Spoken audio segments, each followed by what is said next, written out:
The shocking truth about existentialism and the absurd. Are you ready to face it? What if I told you that everything you've been taught about life, meaning, and purpose might be a lie? We spend our lives searching for answers. Why are we here? What's our purpose? What's the meaning of it all? But what if the universe never had an answer for us? What if life is just random, chaotic, and absurd, and we are the ones desperately trying to force meaning onto it?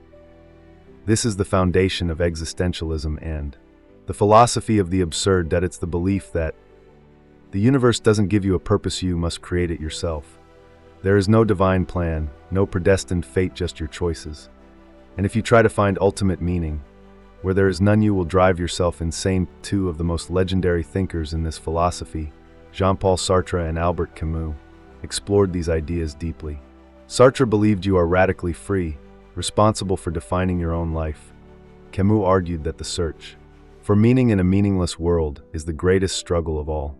And the question they both asked was this: if life has no built-in meaning, then why should we keep living? Sounds dark, right? But what if I told you that facing the absurd truth of existence is the key to ultimate freedom? In this series, we will uncover the core ideas of existentialism and absurdism and why they challenge everything. The terrifying yet liberating idea that life has no grand meaning. Why philosophers like Camus, Sartre, and Nietzsche believe that facing this truth is the only way to truly live. But before we begin, let me ask you this.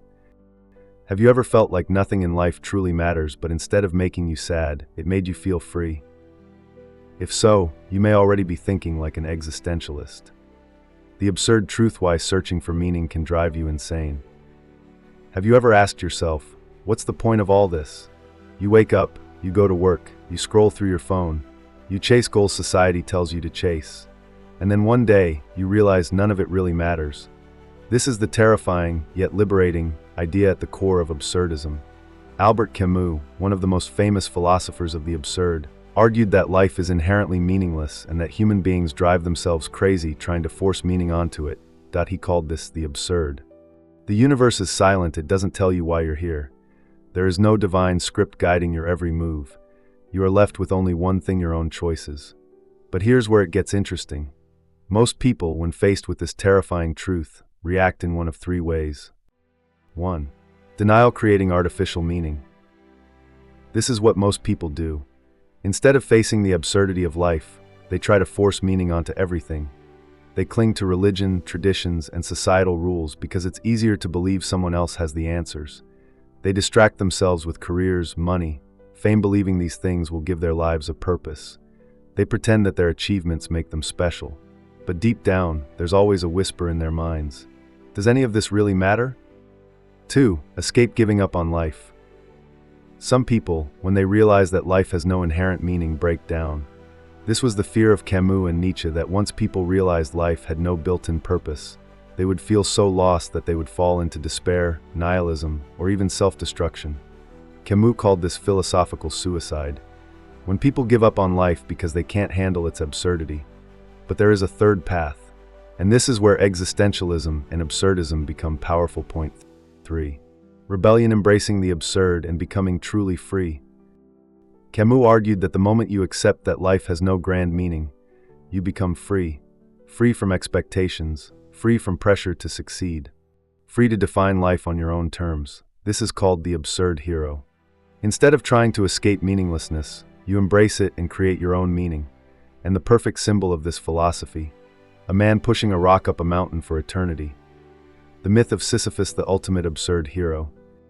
Camus used the ancient Greek myth of Sisyphus to explain his philosophy. Sisyphus was cursed by the gods to roll a massive boulder up a hill only for it to roll back down, over and over, for eternity. His task is pointless, repetitive, and absurd. But Camus said, one must. Imagine Sisyphus happy. Why? Because once Sisyphus accepts his fate, he takes control of it, that he stops searching for meaning outside of himself, that he embraces his struggle as his own, that he becomes the master of his own fate. And this is the core idea of existentialism and absurdism. The world is meaningless, but that doesn't mean your life has to be real-life examples of absurd heroes. This philosophy isn't just for ancient myths or philosophers, it shows up in real life. Artists and musicians who create without caring about money or fame, just for the joy of creation. Athletes and martial artists who train endlessly, even though they know there's no ultimate finish line. They do it for the love of the struggle. People who reject societal norms and live life on their own terms, knowing there's no universal purpose, so they create their own. These people are Sisyphus in real life. They know life is absurd, but instead of being crushed by that fact, they embrace it and live freely. How existentialism and absurdism change the way you see life. Once you accept the absurd, everything changes. You stop seeking validation. Why care about society's opinions when life has no universal meaning? You stop fearing failure. If nothing is meant to be, then every failure is just part of your journey. You live with more joy. Instead of chasing meaning, you just experience life as it is. And the moment you do that, you become truly free. The real question: are you ready to face the absurd? Now that you understand absurdism, ask yourself, have you ever felt like you were chasing a purpose that didn't exist? Have you ever feared that life has no meaning? Have you ever wondered, what if I just stopped trying to force meaning and started living? If so, you are already thinking like an absurdist or an existentialist. You are condemned to be free, Sartre's radical idea. Have you ever felt like you were trapped in life? Maybe you felt pressured to choose the right career, follow society's expectations, live life according to some pre-written script. But what if I told you that this feeling of being trapped is an illusion? According to the philosopher Jean-Paul Sartre, you are not trapped at all. In fact, you are more free than you could ever imagine. So free, in fact, that this freedom might actually scare you. Sartre called this idea, man is condemned to be free. There is no divine plan. There is no fate. There is no external force controlling your life. You are completely responsible for your choices. And while that sounds empowering, it's also terrifying. Because if you are fully free, then you can no longer blame anyone or anything for your failures. Radical freedom. Why there are no excuses in life. Sartre argued that most people don't actually want freedom. Why? Because freedom means you can't blame your parents, your past, or society for who you are. You can't say, I had no choice.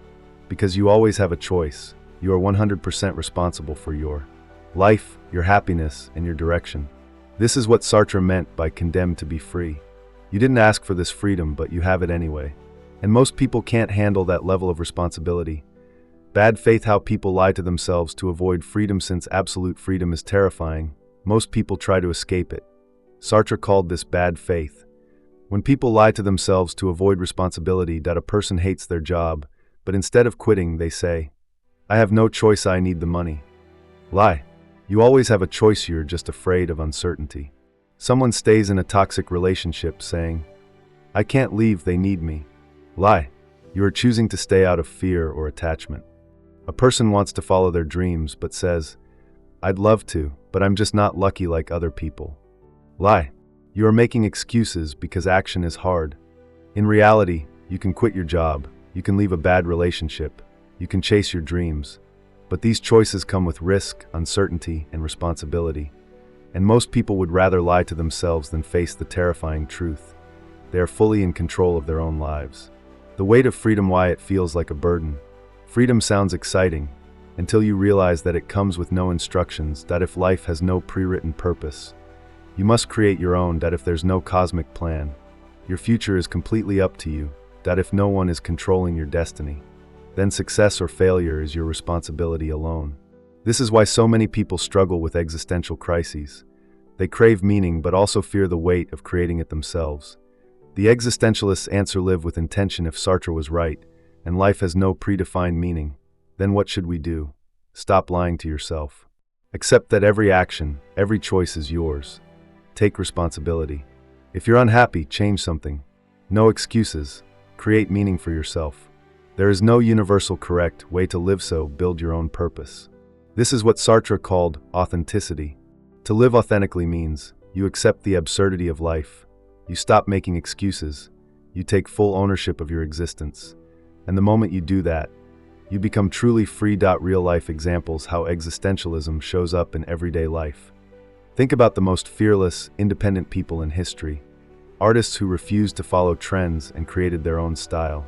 Entrepreneurs who rejected the safe path and built something from nothing. Philosophers, rebels, and revolutionaries who didn't wait for permission to live by their own rules. These people understood something most never do. There is no pre-written script. You must write your own. And the question is, are you ready to take full control of your own story? The real question, are you living in bad faith? Think about your own life. Have you ever stayed in a situation you hated because it was easier than change? Have you ever blamed something external instead of taking responsibility? Have you ever felt stuck but deep down, you knew it was because you were afraid to act? If so, you were living in bad faith. But now that you see it, you have the power to change it. Because Sartre's philosophy isn't meant to depress you. It's meant to set you free. What's next? The final and biggest existential question. Now that you understand freedom, choice, and responsibility, one big question remains. If life is meaningless and we are condemned to create our own meaning, then why should we even bother? Albert Camus called this the only real philosophical question.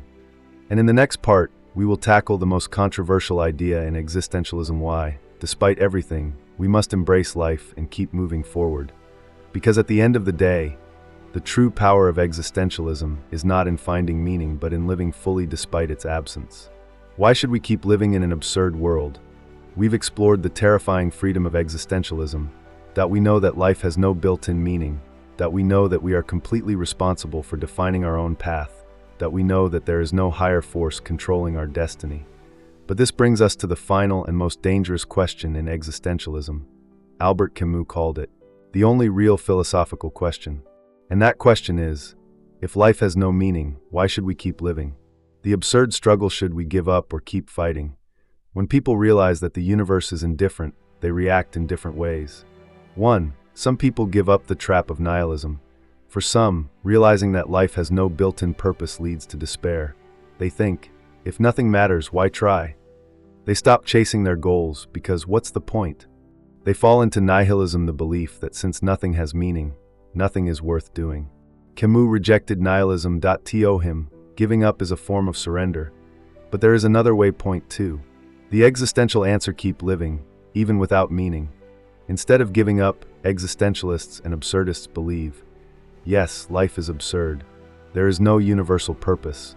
But that doesn't mean we should stop living. It means we should live even harder. Camus called this the absurd rebellion. Instead of seeking meaning, just experience life as it is. Instead of chasing perfection, enjoy the imperfection of existence. Instead of looking for an external purpose, just create your own.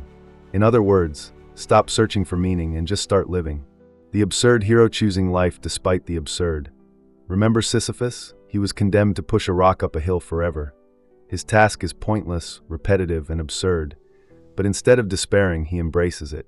He keeps pushing the rock not because it has meaning, but because it's his to push. And Camus argued that we must do the same. Work hard, even if there's no ultimate reward. Love, even if nothing lasts forever. Create, even if your creations will be forgotten. Because in the end, existence is its own reason, and that is the greatest rebellion against the absurd. The final answer: live without apology. Now that you know the truth, you are free, free from the pressure to find ultimate meaning. Free from the fear of making the wrong choices. Free from the belief that life needs a purpose to be worth living. From now on, live fully. Laugh without needing a reason. Take risks without waiting for permission. Push your own rock up the hill not because you have to, but because it's yours to push. Because the moment you stop seeking meaning, you start living. Final thoughts: the power of existentialism and the absurd. Now let's sum up what we've learned. Life has no built-in meaning, but that's not a bad thing. You are radically free to define your own existence. The search for meaning is absurd, but embracing the absurd makes you powerful. The key to happiness isn't finding meaning, it's living fully despite its absence. And once you understand this, no one can control you anymore. What's next? Take the next step in your journey. If this video opened your mind, there's so much more to explore. Because existentialism doesn't just stop at philosophy, it affects how we think, how we love, and how we deal with fear and failure. So what's the next step? Watch our next video on Nietzsche's idea of the Übermensch, how to become the ultimate version of yourself in a meaningless world. Because existentialism isn't just about accepting life's absurdity, it's about becoming something greater because of it. Thanks for watching. Like, subscribe, and keep questioning everything. And remember, you don't need a reason to live. Living is the reason.